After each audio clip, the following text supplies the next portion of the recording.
જામનગરના ધુઆવ નજીક આવેલી કન્યા છાત્રાલયમાં 23 વર્ષીય યુવાન છાત્રાલયમાં પહોંચ્યો હતો અને પોતે સગીરાનો સંબંધી હોવાનું જણાવી સગીરાને પોતાની સાથે લઈ ગયો હતો અને ત્યારબાદ પરત ન આવતા અપહરણનો મામલો પ્રકાશમાં આવ્યો હતો।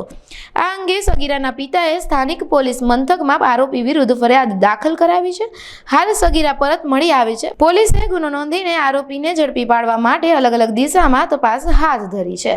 જામનગર જિલ્લાના પંચકોશી એ પોલીસ સ્ટેશનની અંદર ગઈકાલ રોજ ફરિયાદી શ્રી પ્રકાશભાઈ રૂડાભાઈ પરમાર નાઓ દ્વારા એક ફરિયાદ હકીકત જણાવેલ, જેની આ સથવારા સમાજની કન્યા છાત્રાલય પંચે પોલીસ સ્ટેશન વિસ્તારમાં આવેલ છે। ત્યાંથી એમની 14 વર્ષની દીકરી અન્ય એક વ્યક્તિ ઈસમ દ્વારા તેમના રિલેટિવ છે તેવું છાત્રાલયમાં કહી અને લઈ ગયેલ। તેના પિતા છાત્રાલય ખાતે દીકરીને મળવા આવતા ખબર પડી કે આ તો કોઈ સંબંધીને સાથે ગઈ છે। પિતાને ખબર ના હોય, તેમને તપાસ કરતા પછી ખ્યાલ આવ્યો કે એક અન્ય 23 વર્ષનો છોકરો છે જે સથવારા સમાજનો જ છે, તેના દ્વારા તેનું અપહરણ કરેલાની હકીકત ધ્યાને આવતા પોલીસ ફરિયાદ દાખલ કરવામાં આવેલ છે અને હાલ દીકરી મળી ગયેલ છે, પરંતુ આરોપીની તપાસ શોધખોળ ચાલુ છે।